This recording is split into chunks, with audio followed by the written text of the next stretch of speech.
me and Josh have a wonderful Andrew Bird story, which I don't know if we can talk about or not, but Yeah, we can talk about it. so we went and saw Andrew Bird at the Ryman, and it was his Break It Yourself tour, 2012, I believe, in March.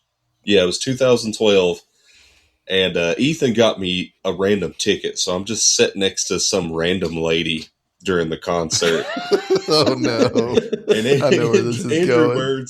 Andrew Bird like just puts the, and I stuck up for him, and in return he stuck up for me years later at a Radiohead concert. But Andrew Bird's like, I got maybe 2 more songs to go, you guys. And like out in the crowd, I don't know where you guys were. I just hear play 12 more songs. And this lady, she's like, God, there's always someone like that at this kind of concert. I'm like, yeah, it's my friend down there. I remember the play 12 more. Like I remember it started to build and it was like play 5 more songs and the number just got more and more outlandish as the years went on. And you, no matter what show it is, it's like you're going to hear it. And I don't know what number you got up to. Maybe 12 was the limit. I don't know. You know who's paying for that behavior now is my wife.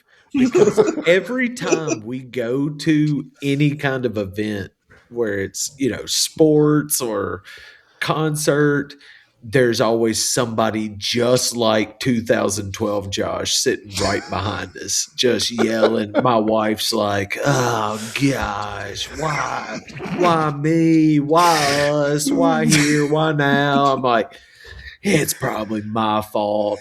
Probably It's karma. karma. I was like, I used to do that. But no, I mean, that's classic, right? The just yelling from the audience, the interaction with the concert Yeah. goer and the artist. Like, let them know. Did it ever turn on you? Did you ever have a Oh, moment where it's gosh. like, Jordan, I bet you've never heard this one. Oh, my gosh. This is so good. We went to Headliners to see Badly Drawn Boy. oh, This that's right. was I know probably Badly, like, this was, I was young. I bet this was like 2003, 2002. I'm young. I'm probably 21, 22. We go see Badly Drawn Boy at Headliners.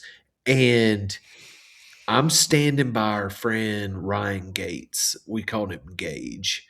And, we're like, having a great time. We push all the way up towards the front of the stage. We're like, there's 3 or 4 people in front of us between us and the stage. And Badly Drawn Boy, that's what I'm going to call him. I don't know. He probably has a name. Maybe that's the band. He may go by somebody else. But the guy starts telling the story, and he's been telling. To be fair to me, he's been telling stories the whole concert. Do you ever go to one of those concerts where they just have to tell a story after every song? You're like, all right, man. Great story. Can we get to the next song? So he's been telling stories all night and they're fun. He's trying to be funny. And so he gets done with this other song and he starts telling a story. And he's like, this is about some guy. This song was written about this guy. You know what happened? The guy died. And when he said it, I thought he was trying to be a joke, like it was like really abrupt, like and the guy died, and I just started laughing, and it's like a pin drops, and like everybody backs up to like it's like a pin drops, and Badly Drawn Boy's like looks down, like laughing, like who's laughing? And it's like everybody takes a step back, and it's just like me standing there. He's like, you think it's funny? You think it's funny that the guy who wrote this song died? And Gage is literally like trying to crawl in a hole in the floor. Like, how do I get away from this guy who is like offending Badly Drawn Boy during the concert? And I'm literally just like, man, I'm sorry. I thought it was a joke. I'm like talking to the guy, like I'm like, sorry, bro. maybe if you didn't tell so many stories and just went to the next song, this wouldn't be happening right now. So yeah, sometimes Sometimes you eat the bar, and sometimes the bar eats you. yeah, sometimes you don't need to just let your emotions or things drive you to laughter or talking, because that can bite you in the rear end. I've That's good. been in that situation before.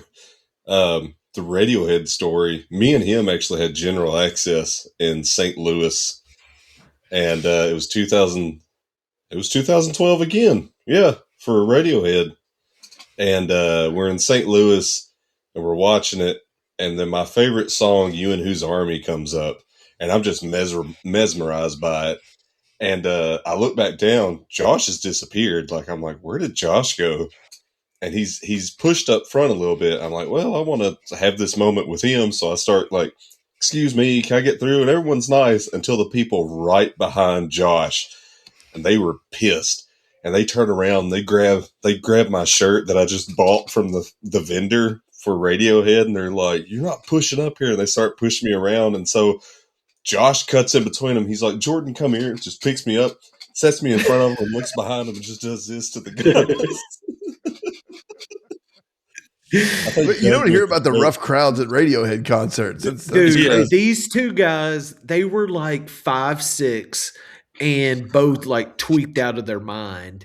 And so I was not worried that they were like giving Jordan a bad time. Like Jordan tried to make me sound like even more awesome than I was there, but it was like these two little douchebags were whacked out on something. They were like, no man, too many people have pushed forward, not this time.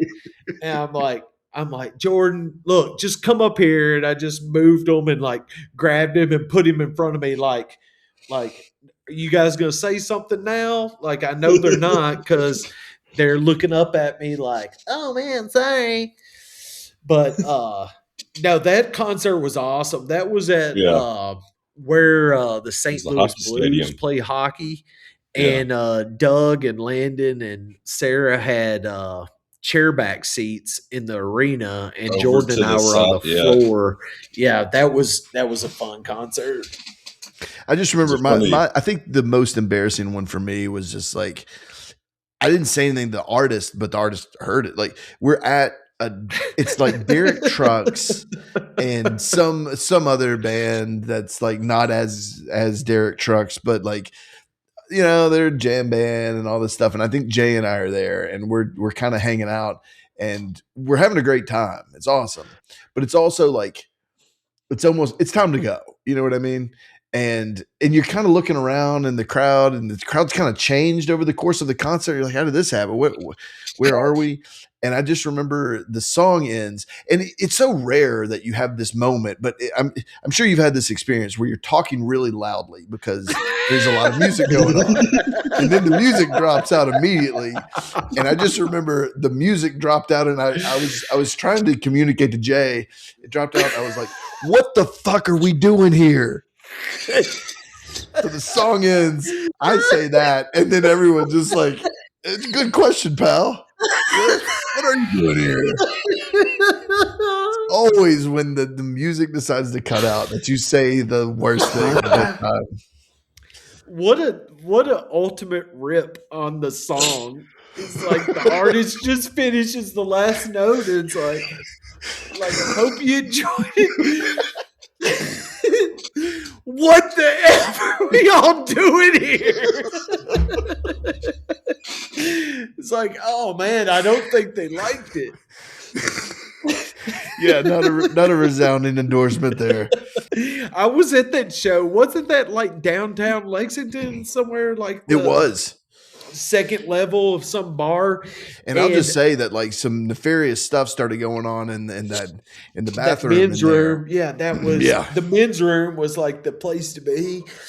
And And gosh, that was in our jam band phase. I'm sure it was Yeah. like Martin Medeski and Wood, or Exactly. fill in the blank of your typical jam band. This forgettable band that you're just like, I'll never remember a note of this.